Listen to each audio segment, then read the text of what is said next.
사도행전 12장 1절에서 19절까지 보도록 하겠습니다. 사도행전 12장 1절에서 19절까지. 그때 헤롯 왕이 손을 들어 교회 중에서 몇 사람을 해하려 하여 유대인들이 이 일을 기뻐하는 것을 보고 베드로도 잡으려 할세. 때는 무교절 기간이라.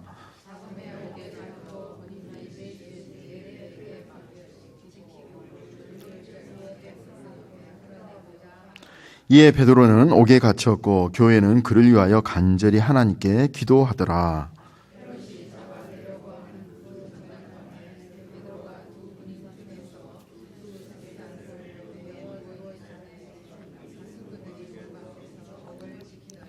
호련히 주의 사자가 나타나매 옥중에 광채가 빛나며 또 베드로의 옆구리를 쳐 깨워 이르되 급히 일어나라 하니 쇠사슬이 그 손에서 벗어지더라.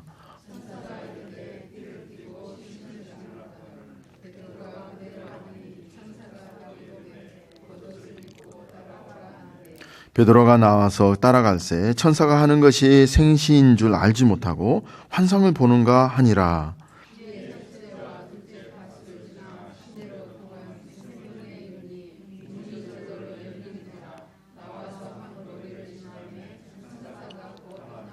이에 베드로가 정신이 들어 이르되 내가 이제야 참으로 주께서 그의 천사를 보내어 나를 헤롯의 손과 유대 백성의 모든 기대에서 벗어나게 하신 줄 알겠노라 하여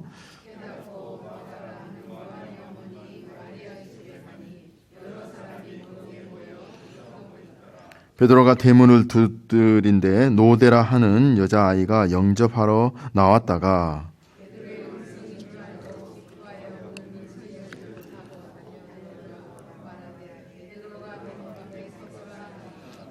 그들이 말하되 내가 미쳤다 하나 여자아이는 힘써 말하되 참말이라 하니 그들이 말하되 그러면 그의 천사라 하더라.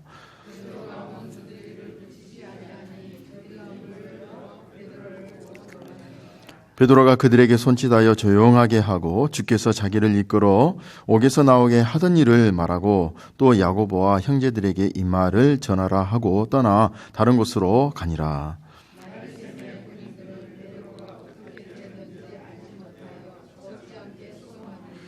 헤롯이 그를 찾아도 보지 못하매 바수꾼들을 신문하고 죽이라 명하니라. 헤롯이 유대를 떠나 가이사랴로 내려가서 문문이라. 아멘. 세상을 살다 보면 이런 생각을 많이 합니다. 세상이 참 불공평하다. 그렇다는 겁니다. 왜 이렇게 같이 교회를 똑같이 열심히 섬기고 하는데 어느 성도는 그렇게 비즈니스도 잘 되는데 왜 나는 이렇게 잘 안 될까? 똑같이 섬기는데 왜 그럴까? 이 어려울 때 하나님이 꼭 나만 외면하신 듯한 그런 느낌이 들 때가 또 이렇게 많이 있다는 것입니다. 오늘 이 본문을 통해서 과연 우리가 이렇게 생각하는 게 옳은가? 또 이런 생각이 들 때마다 오늘 이 본문이 우리에게 어떠한 정답을 주는가 오늘 한번 살펴보면 좋겠습니다. 계속 사도행전 오늘이 이제 벌써 38째 시간이 이렇게 되네요. 네. 어떤 분들은 이렇게 생각할 겁니다. 야, 사도행전 아직 반도 안 갔는데 벌써 38번째 앞으로 또 1년을 또 들어야 하나 어떤 그런 혹시 그런 이 우려 섞인 그런 이제 걱정을 하시는데 한번 우리가 생각해 보겠습니다. 자, 사도행전을 여러분들이 이 설교를 들으시면서 딱 두 가지를 계속해서 생각하시면 돼요. 딱 두 가지. 첫 번째는 사도행전을 성령행전이라고 이렇게 부르는 이유가 있죠. 왜요? 이 사도행전은 사실 성령의 역사를 기록한 책입니다. 그러니까 여러분들이 사도행전을 설교를 듣고 또 이 성경을 읽으실 때마다 성령께서 어떻게 역사하시는가를 늘 항상 염두에 두셔야 돼요. 그게 사도행전을 읽고 설교를 들을 때 자세입니다. 그게 첫 번째고요. 두 번째는 하나님이 이 교회를 어떻게 세워 가시는가, 그리고 참된 교회가 어떤 모습인가. 좀 더 나아가서 교회는 능력을 갖고 있는데 교회가 가진 능력이 진짜 참된 능력이 무엇인가를 염두에 두셔야 돼요. 그래서 두 가지, 성령과 교회입니다. 그래서 사도행전을 늘 항상 이렇게 읽으실 때나 설교를 들을 때 이 두 가지에 포커스를 맞추시면 돼요. 저도 설교할 때 이 두 가지에 포커스를 맞추려고 합니다. 지난 시간에 기억나실지 모르겠지만 이 안디옥에 이르러서 그 흉년이 든다라고 이제 한 선지자를 통해서 이야기를 했더니 진짜 흉년이 들게 되죠. 그때 진짜 참된 교회의 능력이 무엇인가를 그 안디옥 교회를 통해서 이렇게 하나님이 알려주십니다. 우리는 흔히 교회의 능력하면 어떤 고난이나 어떤 어려움이 우리 믿는 성도들이나 교회를 좀 비껴가는 게 교회의 능력으로 생각할 수가 있어요. 그렇지 않습니까? 즉 흉년이 들었다면 적어도 안디옥 지방에는 흉년이 비껴가서 야, 하나님이 믿는 백성들이 있는 곳은 흉년이 비껴가구나, 이런 소문이 퍼지면 어떨까요? 이야, 진짜 하나님을 믿어야 되겠다. 혹시 그런 생각을 갖지 않겠습니까? 그렇지 않아요? 그런데 흉년이 똑같이 다 듭니다. 믿는 자나 믿지 않는 자나 똑같이 흉년이 들어요. 그런데 교회의 능력은 어느 때 발생하냐면 똑같이 흉년이 들었는데 안디옥도 어려워요. 어려운 상태임에도 불구하고 자기만을 생각하지 않고 더 어려운 예루살렘 교회를 생각하고 자기들의 그런 물건들을 이렇게 모아서, 재물을 모아서 안디옥 교회를 돕는 그 모습이 교회의 능력이라고 제가 지지난주에 말씀을 드렸습니다. 그래서 이 교회의 능력이 무엇이냐? 자기의 상황과 형편을 보지 않는 것. 다시 말해서 어떤 상황에서도 하나님이 살아계시고 하나님이 인도하신다는 그 믿음으로 존재하는 것이 교회의 능력이라는 것입니다. 자기도 어려워요. 그렇지만 이 상황에서도 하나님은 살아계셔서 이런 어려움을 하나님이 아시고 이런 어려움 가운데서 우리가 재물을 모아 헌금을 한다 하더라도 하나님이 인도하셔서 우리를 끝까지 붙들어 주신다는 그 믿음을 가진 게 진짜 교회의 능력이라는 겁니다. 그래서 믿는 우리를, 또 우리 교회를 잘되게 해줄 것임을 믿으라는 것이 아니라 모든 것들이 바로 이 하나님이 주신 것임을 믿고 주어진 상황과 그 형편에 순종하는 것이야말로 그것이 최고의 교회의 능력이라는 것이죠. 어떤 상황에서도 우리 그리스도로 인해서 항상 감사하고 기뻐할 수 있는 것이 능력이 된다는 것입니다. 그래서 우리가 구할 것은 바로 이러한 능력이라는 거죠. 이러한 능력이 우리를 평안에 거할 것이라고 생각을 합니다. 오늘 본문도 지난주에 이어서 이 교회와 성도의 진짜 능력이 무엇인가를 지금 말해주고 있어요. 오늘 이 본문에 등장하는 대표적인 인물이 두 인물이 나옵니다. 첫 번째는 야고보입니다. 그리고 두 번째는 베드로입니다. 야고보, 베드로, 이 두 사람은 예수님이 그 변화산에 가실 때 데려간 3인방 중에 두 사람이었어요. 이제 요한을 더 데리고 가시죠. 예수님이 놀라운 그런 그 변화를 하는 그런 놀라운 체험을 한 정말 이 제자들 중에서도 제자였어요. 그런데 어떻습니까? 오늘 이 야고보가 헤롯왕, 이 헤롯은 예수님을 죽인 그 헤롯 대왕의 손자입니다. 그러니까 아그리빠 2세예요. 아그리빠 2세가 손을 들어 오늘 1절 보니까 교회 중에서 몇 사람을 해하려 하여 이제 이 야고보를 칼로 죽이죠. 야고보가 죽습니다. 그러니까 사도 중에 이제 첫 순교자가 나오게 되는 거죠. 그런데 반면에 베드로는 오늘 10절에 보니까 어떻게 됩니까? 감옥문이 저절로 열려서 풀려나게 되는, 그 구출함을 받게 되는 그러한 경험을 하게 됩니다. 한 사람은 죽게 되고 한 사람은 놀라운 기적을 통해서 구원함을 받는 그런 일이 오늘 이 본문에 나오게 되는 거예요. 정반대의 결론이 나오게 되는 거죠. 똑같은 그리스도의 제자고 또 똑같이 복음을 위해서 수고한 그런 분들인데 한 사람은 잡혀 죽게 하고 또 다른 한 사람은 잡혀갔다 하더라도 천사의 도움을 받아서 구출되는 그런 것을 우리가 보게 되는데, 우리가 이러한 내용을 우리가 이렇게 읽을 때 여러분들 어떤 생각을 하십니까? 제가 서두에 말씀드린 것처럼 야, 하나님이 참 불공평하다 이런 생각을 하지 않습니까? 그렇지 않아요? 같은 믿음의 식구인데 어느 성도는 잘 되고 어느 성도는 안 되고 이럴 때 하나님이 정말 불공평할까? 그리고 또 시편 91편에 다윗이 이런 고백을 하잖아요. 주는 나의 산성이시오. 주는 나의 피난처시오.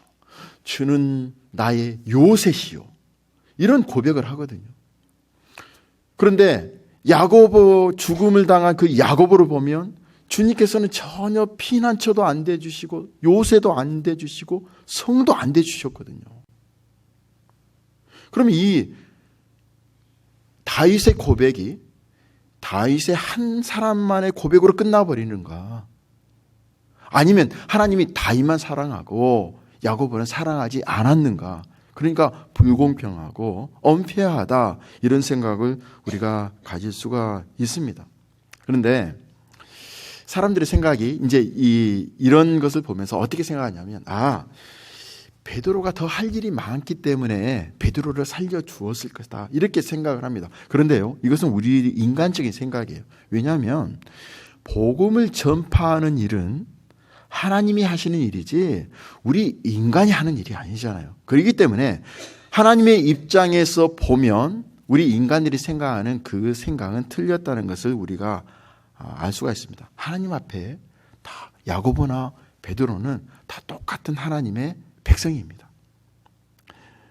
우리 사람들의 생각이 여기에 맹점이 있어요. 항상 자기 중심으로 생각한다는 겁니다. 그러니까 죽음보다 사는 게 낫다는 거죠. 그렇지 않습니까? 그러니까 죽은 야고보다 구출당한 베드로가 더 낫다는 거예요. 그렇지만 하나님이 차별 대우하시는 분은 아니시라는 것을 우리가 꼭 이 생각을 해야 될 것입니다. 자, 하나님의 관점에서 한번 생각해 보죠. 자, 죽고 사는 것은 하나님께 달려 있다는 거, 여러분 그거 믿으시죠? 그렇지 않습니까? 죽고 사는 것은 하나님께 달려 있다는 거예요.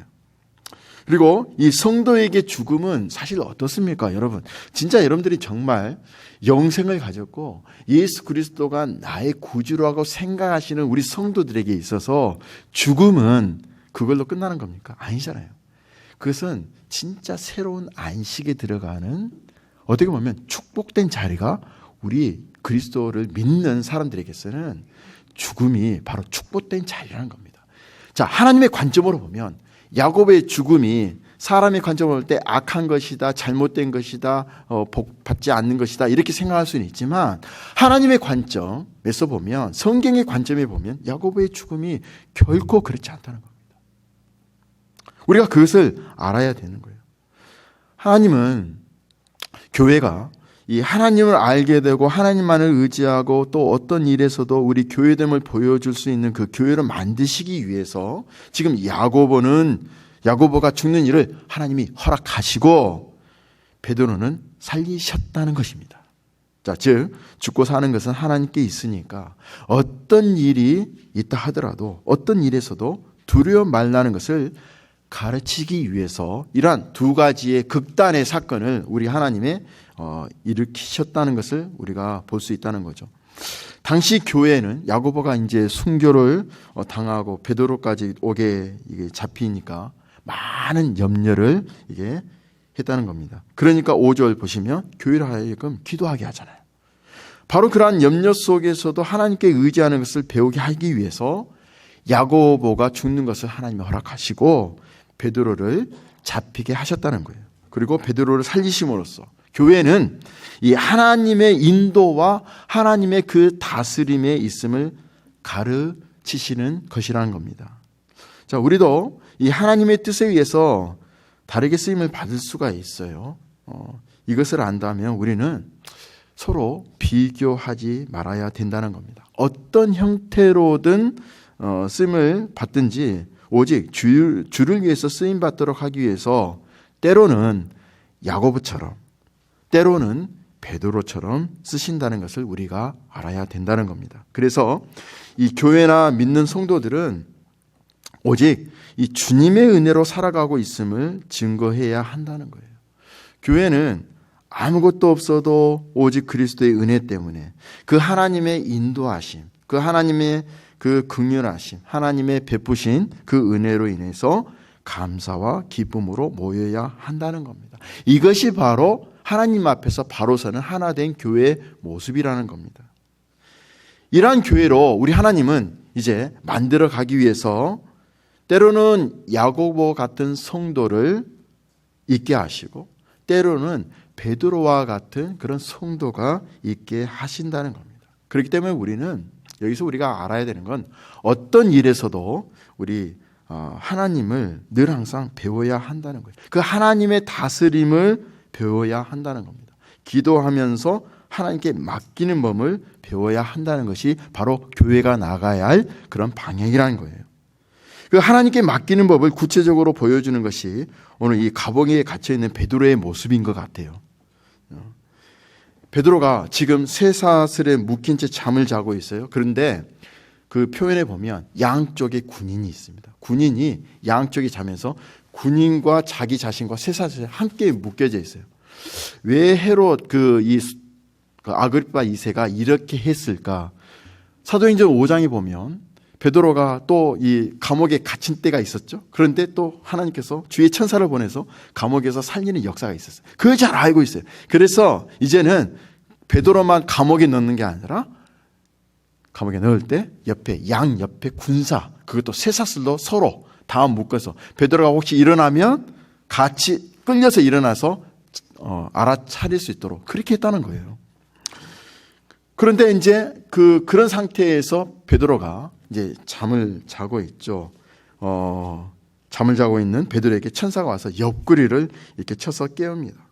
자, 베드로에게 있어서 야고보와 같이 죽을 수도 있는 긴박한 상황인데 그런 상황에서 잠을 자고 있다는 것은 이 풍랑 속에서 주무시는 우리 예수님을 우리가 생각할 수가 있어요. 자, 분명 베드로는 어떤 환경에서든 평안을 누릴 수 있는 그 마음의 안식이 있었음을 우리가 알 수가 있습니다. 여러분 같으면 과연 그렇게 평안히 잘 수 있을까요? 저 같으면 그렇게 하지 못할 것 같아요. 즉 주님께 모든 것을 맡기고 죽는 것조차도 전혀 두려워하지 않는 그런 마음이 있었던 것을 우리가 볼 수가 있어요. 예전에요, 제가 이제 공부를 끝내고 직장 이제 인터뷰를 이렇게 이제 보잖아요. 나중에 같이 학교했던 사람이 나중에 저한테 물어보더라고요. 그때 이 면접 대기실에서 있는 제 모습을 보고 어떤 생각이 들었냐면, 야, 저 사람은 무슨 백으로 저렇게 여유롭게 있나 이런 생각을 했다는 거예요. 이게 무슨 말인지 알겠죠? 다들 이렇게 이 직장이 안 되면 또 다른 직장을 얻어야 되는데 다들 이렇게 긴장하고 있는데 저는 그때 딱 신앙서적 갖고 와서 읽고 있었거든요. 읽고 있었는데 나중에 그래. 도대체 딱 그런 생각이 들어요. 저기 분명히 이 직장에 누구 백이 있다. 저 사람은 백으로 있기 때문에 저렇게 아마 이렇게 있는 것 같다 했는데 제가 그랬어요. 그때 그 말을 하니까 나는 하나님을 믿는 사람이라고. 그때 이 직장이 안 되면 하나님이 주시겠지. 그런 평안함이 있었다고 사실 그렇게 이야기한 적이 있습니다. 베드로가 이렇게 그 감옥 가운데 있을 때 이렇게 평안하게 잠을 잘 수 있었던 건 든든한 하나님 백 때문에 그런 것 같아요. 그렇지 않습니까? 주님께 모든 것을 맡긴. 또 예전에 감옥에 있을 때 하나님께서 풀려나게 하셨잖아요.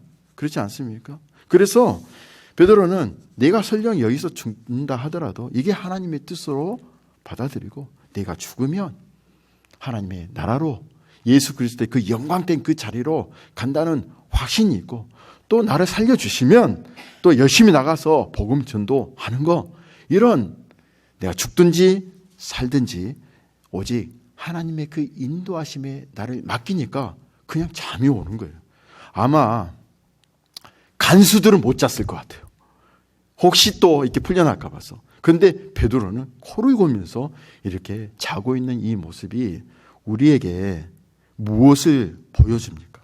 무엇을 보여주죠? 과연 믿음으로 산다는 것이 어떤 것인가를 우리에게 보여주잖아요. 믿음의 능력이 뭘까요? 믿음의 능력이 여러분 어떻게 생각하십니까? 어떤 사람이 믿음의 능력이 있다고 하는데 그 믿음의 능력을 여러분 어떻게 정의하시나요? 그것은 저를 이렇게 정의하고 싶어요. 세상에 대한 모든 불안감을 물리치고 평안과 안식을 누리는 것. 이게 믿음의 능력이 아닌가 이렇게 생각을 합니다. 그런데 우리의 삶은 어떻습니까? 믿음은 말합니다. 그런데 믿음으로 살지 못하고 있는 게 우리의 현실인 것 같아요. 베드로는 모든 것을 주께 맡긴 그런 안식을 지금 누리고 있습니다. 이게 최고의 기도가 아닌가 이런 생각을 해요. 지금 밖에서 있는 성도들은 베드로를 살려달라고 우리 하나님께 기도하고 있어요. 근데 정작 본인은 기도도 안 해요. 그냥 잠을, 이런 말씀은 좀 그런데 자고 있어요. 그냥. 네. 너무나도 좀 웃긴 상황 아닙니까? 아니 성도들은 잠도 안 자고 금식하면서 베드로를 위해서 기도하는데 정작 본인은 기도도 안 해요. 그냥 자고 있어요. 이게 저는 최고의 기도라고 생각해요. 왜요? 모든 걸 우리 하나님께 맡겨버리는 거. 진짜 믿음의 능력이 무엇인가를 완전히 우리에게 보여주는 거. 이게 우리에게 주는 메시지라고 생각합니다. 그래서 저는 기도를 이렇게 정의하고 싶어요. 기도란 무엇이냐? 기도란 무엇이냐? 자신의 뜻을 포기하고 오직 하나님의 인도하심에 모든 것을 맡기는 것. 아멘이십니까? 자기의 뜻을 포기하고 오직 하나님의 인도하심에 모든 것을 맡기는 것. 이게 최고의 기도라는 거예요. 여러분 새벽 기도하시고 또 집에서 기도하실 때 하나님께 항상 간구할 기도의 자세가 하나님 제 뜻을 포기하겠습니다. 그러나 모든 것을 주님께 맡기오니 주님의 뜻대로 하십시오. 이게 최고의 기도라는 거. 우리 베드로가 주는 메시지 오늘 이것을 배우면 좋겠습니다. 베드로에게 있어서 개인의 삶에 어떤 의미는 없는 것 같아요. 다만 하나님의 일을 위한 삶이 주어졌다는 것만 깨달은 것 같습니다. 그렇기 때문에 죽고 사는 문제 역시 하나님께 붙들려 있다는 것. 이걸 깊이 알았다는 것 같아요. 하나님이 베드로를 세워서 이 하나님의 일을 하고 계시는 이상 어느 누구든지 아무리 왕이든지 베드로를 마음대로 죽일 수도 없고 살릴 수도 없다는 것입니다. 다만 하나님의 뜻대로 되어진다는 것이죠. 이것이 바로 우리 성도들, 믿는 자들에게 주어진 권세가 아닌가 이런 생각을 해봅니다. 그런데 우리 자신을 또 돌이켜보면 우리는 어떻습니까? 우리 자신의 형통함, 우리 자신의 행복함에만 마음을 두고 살아가는 것 같아요. 주님의 일이 우리 믿는 우리 성도들에게 맡겨진 것에 대해서는 무관심해 버리지 않나. 이 인생의 의미를 주님이 내게 무슨 것을 어떤 것을 맡겨주실 것인 주셨나 거기에 관심을 두는데 인생의 의미를 두는 게 아니라 항상 내 소유 개인적인 어떤 행복을 만들어가는데 인생을 허비하고 있는 모습이 혹시 있지 않은가 이런 생각을 해봅니다. 이것 때문에 바로 우리 성도의 능력을 상실하고 있지 않는가 그런 생각을 해봐요. 베드로와 같은 그런 믿음의 능력을 우리는 충분히 발휘할 수 있는데 오직 내 것만 나의 개인의 영달 그런 어떤 평안함만 추구하니까 베드로와 같은 믿음의 능력을 잃어버리고 살고 있는 모습이 우리의 모습이 아닌가 그런 생각을 해본다는 것입니다. 하나님이 베드로를 그 감옥에서 구출하신 것이 하나님의 일을 위해서 필요했기 때문이라면 오늘 우리를 살게 하시는 것도 마찬가지라고 생각을 해요. 그러니까 하나님이 저와 여러분을 이 자리에 있게 하시고 인도하셨고 또 우리 교회를 25년 동안 이 자리에 있게 하신 것 우리가 생각한다면 우리 교회는 나만이 아니라 우리 교회만을 위해서가 아니라 하나님의 일을 위해서 필요하셨기 때문이라고 우리는 생각을 해야 된다는 것입니다. 그렇기 때문에 우리 성도는 하나님의 필요에 의해서 살아가고 있음을 마음에 두고 살아가야 된다는 겁니다. 왜 교회를 25년 동안 이곳에 있게 하실까? 하나님이 필요해서 우리 교회를 이렇게 어려움 가운데서도 지켜주셨다는 것입니다. 그래서 우리는 끊임없이 살아가면서 하나님을 배워야 돼요. 하나님이 누구신가를 발견하는 인생이 되어야 된다는 겁니다. 그리고 이 하나님의 필요에 의해 살아가고 있음을 우리가 항상 알아야 된다는 겁니다. 그리고 어떻게 사는 것이 주님을 위한 것인가를 생각하는 삶이 되어야 된다는 거예요. 여러분들이 비즈니스를 하면서도 또 자녀를 키우면서도 하나님을 볼 수 있어야 된다는 겁니다. 우리에게 주어진 자식조차도 우리 하나님의 계획하심 속에서 우리에게 맡겨진 일임을 알아야 된다는 거죠. 결혼했으니까 당연히 주어진 자식이다 이렇게 생각하는 게 아니라는 거예요.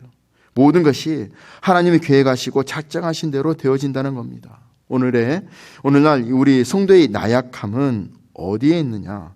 신앙의 내용은 없고 껍데기만 있다는 게 우리의 나약함이 있다는 거예요. 삶에서 하나님을 아는 것은 없고 다만 살고자 하는 것만 있다는 거죠. 그러니까 제가 오늘 이 말씀드리고자 싶은 것은 여러분들이 살아가면서 이런 하나님의 인도하심을 보시라는 겁니다.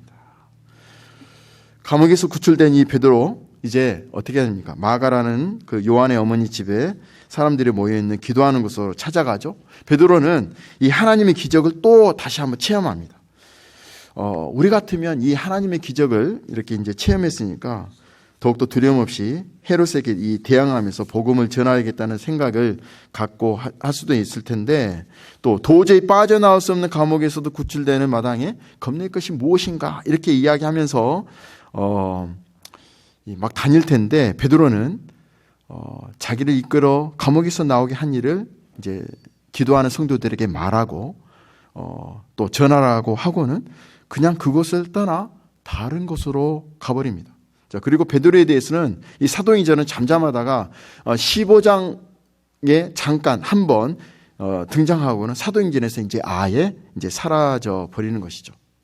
자, 어떻게 보면 이 놀라운 기적까지 체험한 사람이라는 이런 이제 시각에서 볼 때 어떻게 보면 너무 싱겁게 끝나는 것이 아닌가 이런 생각이 들 정도로 이렇게 돼버리는데요. 우리 같으면 죽을 때까지 하나님의 이 기적을 말하면서 요즘 같으면 간증 집회하며 다닐 것 같아요. 이렇게 하면서 하나님을 높이는 척하면서 하나님의 기적으로 살아난 자신을 자랑하고 싶은 마음이 들었을 것 같아요. 그런데 베드로는 하나님이 하신 일에 대해서만 말하고 그 자리를 떠나버립니다. 이것이 바로 하나님의 인도하심만 바라보고 하나님만 높이고자 하는 믿음의 사람이라는 것이죠. 하나님이 베드로를 구출한 것은 하나님이 우리 인간을 어떻게 인도하시는가를 보여주기 위했다는 겁니다. 야고보를 죽게 하시고 베드로를 구출하신 일을 통해서 야고보의 죽음에도 하나님은 살아 계셨음을 보여주신다는 겁니다. 베드로도 구출할 수 있는 우리 하나님이 야고보도 구출할 수 있었지만 죽게 하신 것은 우리 하나님의 뜻이 그렇다는 것이고 우리 하나님의 필요에 의해서 하신 일임을 가르치신다는 것입니다. 다시 말해서 베드로 한 사람을 높이고 베드로가 믿음이 있음을 보여주기 위한 일이 아니었다는 것입니다. 베드로는 이것을 잘 알았던 것 같아요. 그렇기 때문에 자신을 구출하신 하나님의 일에 대해서 전하고 바로 그러한 하나님을 전한 것을 말한 뒤에 그 자리에서 떠나버렸다는 겁니다. 그리고 베드로 얘기는 그것으로 끝이 나게 되는 거죠. 자, 결국 이 사도행전은 어떤 한 개인의 관심이 있는 게 아닌 것을 말하고 있어요. 그러니까 누가 어떤 기적을 체험했건 또한 어떤 기적을 베풀었건 상관없이 그 모든 것은 우리 하나님의 일을 위한 필요에 의해서 우리 하나님이 베푸신 것이었음을 말해주고 있다는 겁니다. 그렇기 때문에 우리가 사도행전을 보면서 인간을 보지 말라는 겁니다. 그 뒤에서 역사하시는 하나님을 보라는 것이 사도행전의 이야기라는 거예요. 그래서 예수님은 하늘로 가셨지만 여전히 세상에서 일하신다는 거죠. 믿음은 우리 자신을 보는 것이 아니라 하나님을 보는 게 믿음입니다. 그러니까 만약 여러분 자신을 통해서 하나님을 보게 되면 하나님은 보이지 않을 겁니다. 이해할 수도 없을 거예요. 날마다 힘들게 하고 고통만 안겨주는 하나님이 항상 원망스럽겠죠. 그리고 하나님의 사랑과 자비라는 말을 하고 싶은 마음이 생기지도 않을 겁니다. 이런 말이 있잖아요. 쌀떡에서 인심 난다는 그런 말이 있죠. 그 말은 뭐죠? 그러니까 나를 편안했을 때 인심이 생긴다는 거예요. 먼저 나를 편안하게 만들어주고 잘 살게 해줘야 하나님도 믿을 수 있지 않느냐 이런 마음이 들 겁니다. 그러나 이것이야말로 믿음이 아니라는 것이죠. 믿음은 나에게 주어진 모든 일을 우리 하나님의 필요에 의해서 되어진 일로 보게 하는 거, 이게 믿음이라는 겁니다. 그것이 기적이든 고통이든 혹은 죽음이든 상관없이 우리 하나님의 손길이 개입되지 않는 일이 없다는 것을 아는 거, 이게 믿음이라는 겁니다. 그래서 믿음은 어떤 일을 가지고도 자신을 높이는 쪽으로 나아가지 않다는 거죠. 다만 하나님만 전해지기를 원하고 자신은 하나님의 뒤로 사라지는 것이 믿음이라는 거예요. 하나님에 대해서 안다고 여러분 하지 마시고 더 깊이 알기를 소원하고 힘써 가길 바랍니다. 결론은 맺습니다. 고통과 어려움에서 하나님을 알기를 힘쓰시고 평안하면 평안함에서 하나님을 알기를 힘쓰길 바랍니다. 여러분의 지금의 형편을 더 나아지게 하지 않으시는 것은 분명 지금 그 모습이 하나님의 마음에 들기 때문임을 믿으시길 바랍니다. 이것이 자신을 하나님의 뒤로 감춰버린 그런 믿음이라는 것이죠. 이 믿음이 여러분을 하여금 어떤 형편에서도 우리를 인도하시는 하나님만 전하게 할 수 있기를 주 이름으로 축원드립니다. 기도하겠습니다. 하나님 아버지, 이해할